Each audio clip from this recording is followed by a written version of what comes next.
পার্টির অভ্যন্তরে অভিষেক বন্দ্যোপাধ্যায়ের নীতি মানা বন্ধ করে দিলেন পার্টি নেতৃত্বের একাংশ। 4 তারিখ দুপুরের পর সবুজ আবিরের সাথে রবীন্দ্রসঙ্গীতের সাথে একটু ডিজে বাজবে। এই অভিষেক বন্দ্যোপাধ্যায় মমতা বন্দ্যোপাধ্যায়কে বিভিন্নভাবে ব্রেন ওয়াশ করেছেন। মমতা বন্দ্যোপাধ্যায় সেটা আজকে রিয়েলাইজ করছেন এবং মমতা বন্দ্যোপাধ্যায় তার ঘনিষ্ঠ মহলে বলছেন আজকে তৃণমূল কংগ্রেসের ভরাডুবির কারণ এই অভিষেক বন্দ্যোপাধ্যায়। 4 তারিখ 12টার পরে কোন জল্লাদের কত ক্ষমতা আর কার দিল্লির বাবা কাকে বাঁচাতে আসে আমি 4 তারিখ দেখব। আর অমিত শাহকে চ্যালেঞ্জ, উনি বলেছেন চুন চুনকে হিসাব হোগা। আমি বলি যদি বুকের পাটা থাকে 4 তারিখ বাংলায় থাকবেন, কলকাতায় দেখা হবে বেলা 12টার পরে। কত ধানে কত চাল বুঝবো। একাধিক অভিযোগ রয়েছে এই অভিষেক বন্দ্যোপাধ্যায় কয়লা চুরি, গরু চুরি একাধিক কাণ্ডের সঙ্গে যুক্ত। আজকে এই কারণের জন্য এইভাবে অভিষেক বন্দ্যোপাধ্যায় চেয়েছেন যে মমতা বন্দ্যোপাধ্যায়ের লোকজন সরে যান, পার্টিটা যাতে তার দখলে আসে। মমতা বন্দ্যোপাধ্যায় আজকে সমস্ত কিছু বুঝতে পারছেন বলে তিনি অভিষেক বন্দ্যোপাধ্যায়কে সম্পূর্ণভাবে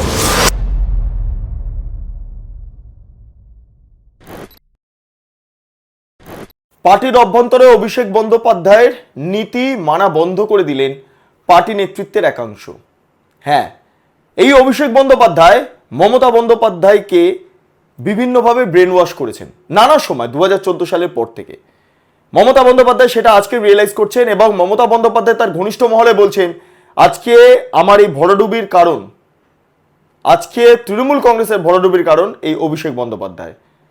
মমতা বন্দ্যোপাধ্যায় রিয়েলাইজ করছেন এবং ঘনিষ্ঠ মহলে বলছেন যে আজকে অভিষেক বন্দ্যোপাধ্যায়ের প্রতি এতটা বিশ্বাস করে ফেলাতে আমার পার্টি কর্মীদের যে বক্তব্য সেগুলো আমি বুঝতে পারিনি বলেই আজকের দিনে দাঁড়িয়ে পার্টির এই দুর্দশা।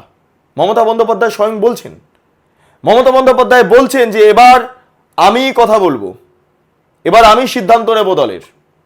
দল ডোবার পেছনে যাদের হাত রয়েছে তাদের আর সিদ্ধান্ত গৃহীত হবে না। তাই অভিষেক বন্দ্যোপাধ্যায় একটু রাগের চোটে প্রেসের মুখোমুখি না হয়ে মমতা বন্দ্যোপাধ্যায়ের বাড়ি থেকে বেরিয়েও গেলেন একটু রেগে গিয়ে। সেই ভিডিওটা আপনারা দেখছেন, এই সেই ভিডিও যেখানে অভিষেক বন্দ্যোপাধ্যায় মমতা বন্দ্যোপাধ্যায়ের বাড়ি থেকে চট করে বেরিয়ে এলেন। মিডিয়া জিজ্ঞেস করতে শুরু করলো, বললেন নো থ্যাঙ্কস বলে বেরিয়ে চলে গেলেন। এই সেই ঘটনা। মমতা বন্দ্যোপাধ্যায় স্পষ্ট বলে দিলেন অভিষেক যেমন দায়িত্বে আছে থাকবে, কিন্তু সিদ্ধান্ত এবার আমি নেব। এবার অভিষেক বন্দ্যোপাধ্যায়ের কোনো সিদ্ধান্ত গৃহীত হবে না।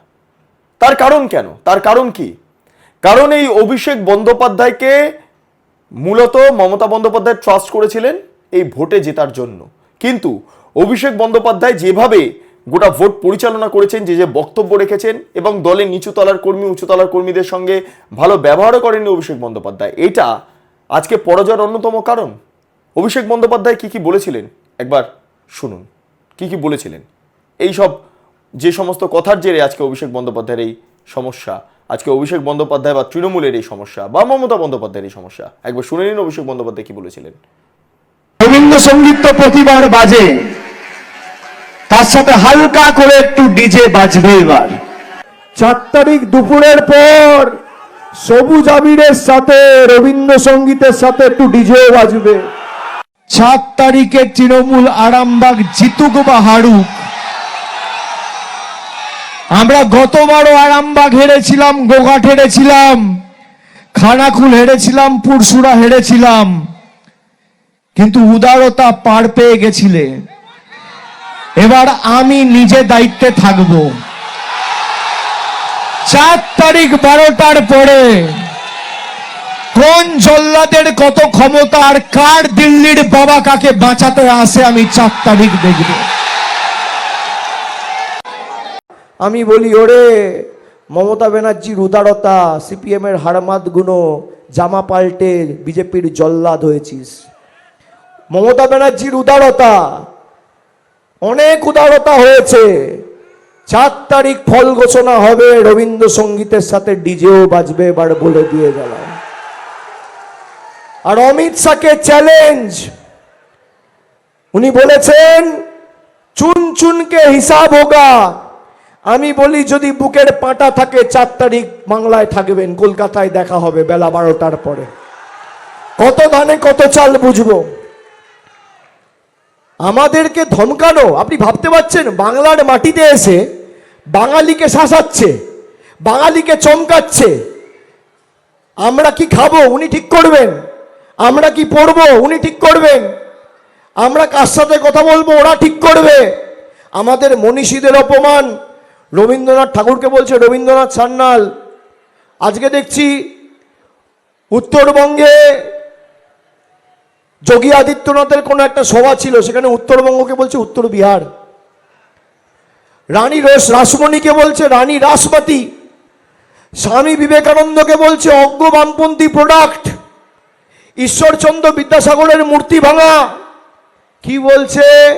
বলছে পাল্টানো দরকার, তাই নাকি চাই বিজেপি সরকার। এবার মজার জিনিসটা দেখুন, যারা বিজেপির গুন্ডা ছিল, যাদের নেতৃত্বে ঈশ্বরচন্দ্র বিদ্যাসাগরের মূর্তি ভাঙা হয়েছিল, মনে আছে 2019, তারা এখন হাতে রুই বোয়াল কাতলা নিয়ে প্রচার করছে বাঙালির মন পাবে বলে।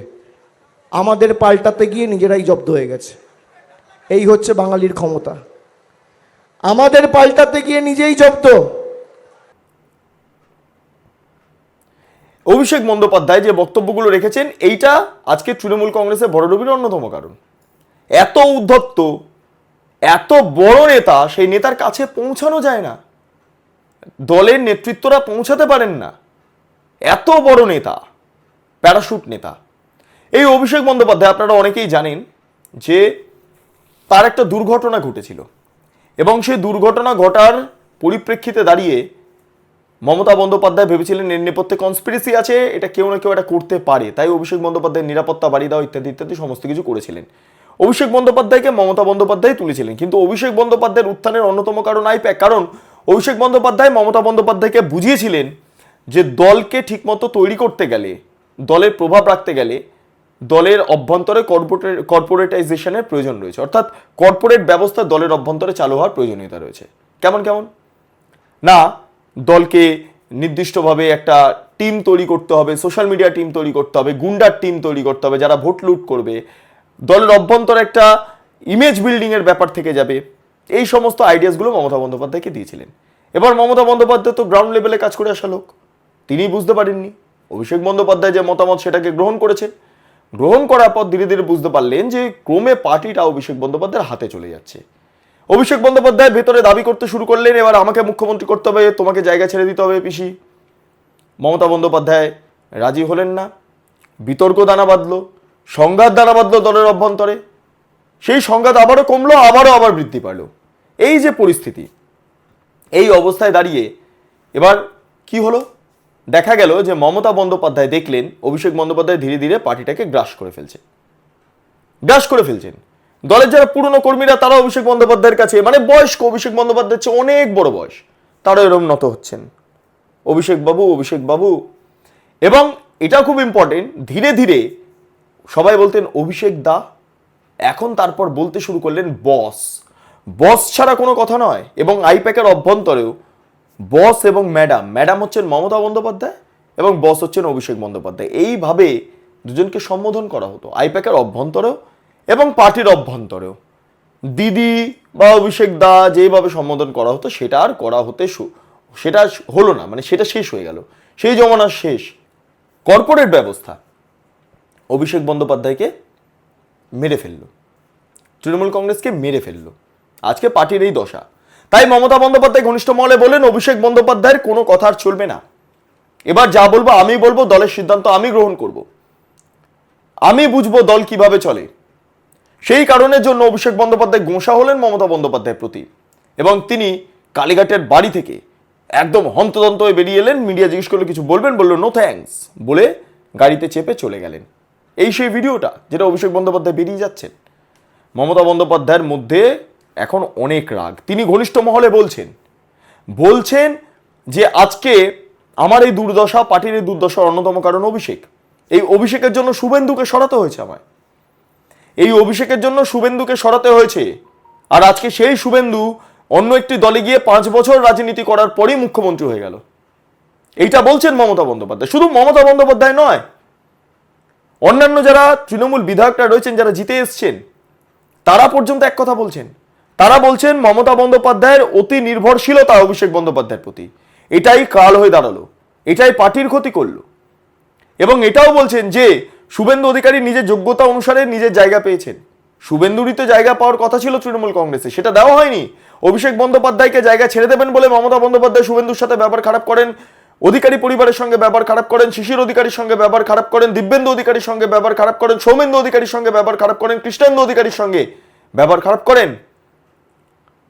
তারপরে এখানেও শেষ নয়, শুভেন্দু অধিকারীকে উত্তপ্ত করার নেপথ্যে অভিষেক বন্দ্যোপাধ্যায়ের হাত রয়েছে, এমনটাই এই দল অর্থাৎ তৃণমূল কংগ্রেসের অভ্যন্তরে আলোচনা চলছে। শুভেন্দু অধিকারীকে তার এলাকায় গিয়ে বলছেন, তোর বাপকে গিয়ে বল তুই তুকারি করে শব্দ প্রয়োগ। একটা বিরোধী দলনেতা রাজ্যের তুই তুকারি করে শব্দ প্রয়োগ, তার বাবা তুলে কথা বলা, এই যে এই কালচারটা অভিষেক বন্দ্যোপাধ্যায় তুলে এনেছিলেন, তিনি ভেবেছিলেন বিরাট কিছু বড় হতা বড়। আর আজকের দিনে দাঁড়িয়ে যখন জাহাঙ্গীর তাকে ফোন করে জানার চেষ্টা করে দাদা এবার কি করব, তখন জাহাঙ্গীরের ফোন ধরছে না, তখন জাহাঙ্গীরকে সাইডলাইন করে দিচ্ছে। ওই জন্য জাহাঙ্গীর বলছে ভাই দলই নেই, আমি বেকার বেকার কেন একটা স্টেট গভর্নমেন্টের সাথে লড়তে যাব, আমার এমনি ইমেজ খারাপ আছে, আমি পালাই। জাহাঙ্গীর ওই জন্য পালিয়ে গেল। এই অসময়ে এখন অভিষেক বন্দ্যোপাধ্যায়কে ফোন করলে কেউ পাচ্ছে না, কারণ অভিষেক বন্দ্যোপাধ্যায় নিজেরই অসময় এখন দানা বেঁধেছে। অভিষেক বন্দ্যোপাধ্যায় বাড়ি আর কয়েকদিন বাদে ভাঙা হবে, বুলডোজার চলবে, কারণ বেআইনি ভাবে অভিষেক বন্দ্যোপাধ্যায় তার বাড়ি নির্মাণ করেছেন। আর এই অভিষেক বন্দ্যোপাধ্যায়ের জন্য আজকে মমতা বন্দ্যোপাধ্যায়ের এই হাল, পরিবারতন্ত্র কায়েম করার জন্য আজকে মমতা বন্দ্যোপাধ্যায়ের এই হাল। এই অভিষেক বন্দ্যোপাধ্যায় সুব্রত বক্সির সঙ্গে ব্যবহার খারাপ করেছেন, এই অভিষেক বন্দ্যোপাধ্যায় শোভনদেব চট্টোপাধ্যায়ের সঙ্গে ব্যবহার খারাপ করেছেন। এই অভিষেক বন্দ্যোপাধ্যায় হেন কোনো নেতা নেই, এমনকি প্রয়াত বহু নেতা রয়েছেন যাদের সঙ্গে অন স্টেজ ব্যাক স্টেজ ব্যবহার খারাপ করেছেন। অভিষেক বন্দ্যোপাধ্যায়ের অফিসে সকাল 11টায় এসে রাত্রি 1:30টার সময় তার দেখা পেয়েছেন এমনও পার্টি কর্মীরা রয়েছেন। অভিষেক বন্দ্যোপাধ্যায়ের পিএস যিনি ছিলেন সুমিত, সে ফোন করে বলতেন বস ডেকে চলে এসো, এই হচ্ছে কালচার। আজকে এই সমস্ত কারণের জন্য তৃণমূল কংগ্রেসের একটা অংশ তারা অত্যন্তভাবে ক্রুদ্ধ হয়ে গিয়েছিলেন। অভিষেক বন্দ্যোপাধ্যায়ের যে দাদাগিরি দলের অভ্যন্তরে সেটা তারা মেনে নিতে পারেননি। আর আজকে মমতা বন্দ্যোপাধ্যায় সেটা হাড়ে হাড়ে টের পাচ্ছেন। সেই কারণের জন্য এখন মমতা বন্দ্যোপাধ্যায় বলছেন আর অভিষেকের কথাতে চলবে না, এবার আমি যা বলবো সেইভাবেই রাজনীতি হবে, পলিটিক্স হবে। অর্থাৎ অভিষেক বন্দ্যোপাধ্যায় এই মুহূর্তে সাইডলাইন দলের অভ্যন্তর থেকে। আর অভিষেক বন্দ্যোপাধ্যায় থাকা মানে দলের আরো ক্ষতি হওয়া, কারণ তার বিরুদ্ধে একাধিক অভিযোগ রয়েছে, একাধিক অভিযোগ রয়েছে। এই অভিষেক বন্দ্যোপাধ্যায় কয়লা চুরি, গরু চুরি একাধিক কাণ্ডের সঙ্গে যুক্ত। এই অভিষেক বন্দ্যোপাধ্যায় মমতা বন্দ্যোপাধ্যায়ের সঙ্গে সংঘাত ঘটিয়েছিলেন, তর্কাতর্কি লাগিয়ে দিয়েছিলেন দল, মানে একদম ঘরের অভ্যন্তরে, কারণ মুখ্যমন্ত্রীত্বে পদ দিতে হবে অভিষেক বন্দ্যোপাধ্যায়কে। মমতা বন্দ্যোপাধ্যায় কার্যত দিশাহারা অবস্থা হয়ে গিয়েছিল, ঘরের ভেতরে অশান্তি, ঘরের বাইরে অশান্তি। আজকে মমতা বন্দ্যোপাধ্যায় তাই বলছেন, ঘনিষ্ঠ মহলে বলছেন আজকে আমার পতনের নেপথ্যে শুভেন্দু অধিকারী দায়ী নয়, দায়ী অভিষেক বন্দ্যোপাধ্যায়, এটা বলছেন। এবং দলের একাধিক অংশ একই কথা বলছেন যে যেইটা শুভেন্দু অধিকারী পাওয়ার কথা ছিল সেটা মমতা বন্দ্যোপাধ্যায় অভিষেক বন্দ্যোপাধ্যায়কে দিতে গিয়ে, অভিষেক বন্দ্যোপাধ্যায়ের প্রতি বেশি নির্ভরশীল হতে গিয়ে আজকে দলের এই কাণ্ড, আজকে দলের এই পতন। এবং এর ফল সমস্ত তৃণমূল কংগ্রেসের কর্মীরা যারা প্রথম থেকে ছিলেন তারা ভুগছেন। ফিরহাদ হাকিম ভুগছেন, অরূপ বিশ্বাস ভুগছেন, শোভনদেব চট্টোপাধ্যায় ভুগছেন, সুব্রত বক্সী ভুগছেন, মমতা বন্দ্যোপাধ্যায় ভুগছেন। কে নেই? কে নেই? আজকে মুকুল রায়কে সাইড করার পেছনে এই অভিষেক বন্দ্যোপাধ্যায়ের হাত রয়েছে, শুভেন্দু অধিকারীকে সাইড করার পেছনে অভিষেক বন্দ্যোপাধ্যায়ের হাত রয়েছে, মদন মিত্রকে সাইড করার পেছনে অভিষেক বন্দ্যোপাধ্যায়ের হাত রয়েছে, অরূপ বিশ্বাসকে সাইড করার পেছনে অভিষেক বন্দ্যোপাধ্যায়ের হাত রয়েছে। অর্থাৎ পুরনো মমতা বন্দ্যোপাধ্যায়ের সঙ্গে যারা ছিলেন তাদেরকে সাইড করার পেছনে বড় ভূমিকা ছিল অভিষেক বন্দ্যোপাধ্যায়ের। কারণ অভিষেক বন্দ্যোপাধ্যায় তার নবীন, যারা লুট করে, যারা কয়লা চুরি, বালি চুরি, যারা কর্পোরেটাইজেশনকে বিশ্বাস করে, এই জাহাঙ্গীর, শাহজাহানের মতো লোকজন, তারা অভিষেক বন্দ্যোপাধ্যায়ের ঘনিষ্ঠ হয়ে পড়েছিলেন। এবং অভিষেক বন্দ্যোপাধ্যায় তাদেরকে তুলতে গিয়ে এই পুরনো মমতা বন্দ্যোপাধ্যায় শরিকদের, সঙ্গীদের ছেটে ফেলতে বিন্দুমাত্র কুণ্ঠাবোধ করেনি। সেই কারণের জন্য কেডিসিকে টাকা দিয়ে এই নারদা কাণ্ড ঘটানো, ফিরহাদ হাকিমকে কাঠগড়ে দাঁড় করানো, এগুলো তো অভিষেক বন্দ্যোপাধ্যায় মাস্টারমাইন্ড ছিল, প্ল্যান ছিল। আজকে এই কারণের জন্য এইভাবে অভিষেক বন্দ্যোপাধ্যায় চেয়েছেন যে মমতা বন্দ্যোপাধ্যায়ের লোকজন সরে যাক, পার্টিটা যাতে তার দখলে আসে। মমতা বন্দ্যোপাধ্যায় আজকে সমস্ত কিছু বুঝতে পারছেন বলেই তিনি অভিষেক বন্দ্যোপাধ্যায়কে সম্পূর্ণভাবে ছেড়ে ফেলছেন। তাই অভিষেক বন্দ্যোপাধ্যায় রেগে গিয়ে মমতা বন্দ্যোপাধ্যায় বাড়ি থেকে গটগট করে বেরিয়ে গেলেন। তাকে দেখা যাচ্ছে না, অভিষেক বন্দ্যোপাধ্যায়কে এখনো দেখা যাচ্ছে না। বড় যুবরাজ, ডিজে বাজবে, শ্মশান তৈরি হবে, এই সমস্ত কথা বলা, ঢাল নেই তরাল নেই, নিধিরাম সর্দার 300-400 পুলিশ কর্মীকে সঙ্গে নিয়ে বড় বড় কথা বলা যায়। সাংসদ মহাশয়, আজকে তৃণমূল কংগ্রেসের এমন অবস্থা যে পার্লামেন্টের অভ্যন্তরে তৃণমূলকে টিকিয়ে রাখতে এখন কার্যত নাকনি চুবনি খেতে হচ্ছে মমতা বন্দ্যোপাধ্যায়কে। নাকনি চুবনি খেতে হচ্ছে। অভিষেক বন্দ্যোপাধ্যায়ের একক নীতি আজকে পার্লামেন্টের অভ্যন্তরে তৃণমূল কংগ্রেসের পরাজয়ের অন্যতম কারণ হয়ে দাঁড়াবে। এমন প্রচুর তৃণমূল সাংসদরা রয়েছেন যারা এই মুহূর্তে বিজেপির সঙ্গে যোগাযোগ করে ফেলেছেন, যারা বলছেন অভিষেক বন্দ্যোপাধ্যায়ের এই ভাইপোতন্ত্র থেকে আমরা বেরোতে চাই। আজকে মমতা বন্দ্যোপাধ্যায় তার যে সংখ্যা রয়েছে পার্লামেন্টে সেটাও হয়তো আজকে কমে যাবে। কেউ তো সাংসদ পদ কয়েকদিনের মধ্যে ছেড়েও দেবেন। দেখুন দেখুন কাকলি ঘোষ দস্তিদারের কেসটা তো দেখছেন, এই মুহূর্তে সেন্ট্রাল সিকিউরিটি পাচ্ছেন লাস্ট পর্যন্ত। সবটা নিয়ে এবার অভিষেক বন্দ্যোপাধ্যায়কে ছেটে দিচ্ছে তৃণমূল কংগ্রেস। মমতা বন্দ্যোপাধ্যায় বুঝতে পেরেছেন এখন সংসদের অভ্যন্তরে আমাকে আমার পাওয়ারটা রাখতে হবে। অভিষেক বন্দ্যোপাধ্যায়ের হাতে দায়িত্ব দিলে কেল খতম। তৃণমূল কংগ্রেস সংসদের অভ্যন্তরেও থাকবে না। আঞ্চলিক পার্টি আছে, আরো আঞ্চলিক হয়ে যাবে, ব্লক লেভেল পার্টি হয়ে যাবে, বুথ লেভেল পার্টি হয়ে যাবে। সেই কারণের জন্য অভিষেক বন্দ্যোপাধ্যায়কে আপাতত ছেটে দিলেন মমতা বন্দ্যোপাধ্যায়। যাই হোক, যা বললাম, আপনাদের নির্দিষ্ট কোনো মতামত থাকলে কমেন্ট সেকশনে জানান।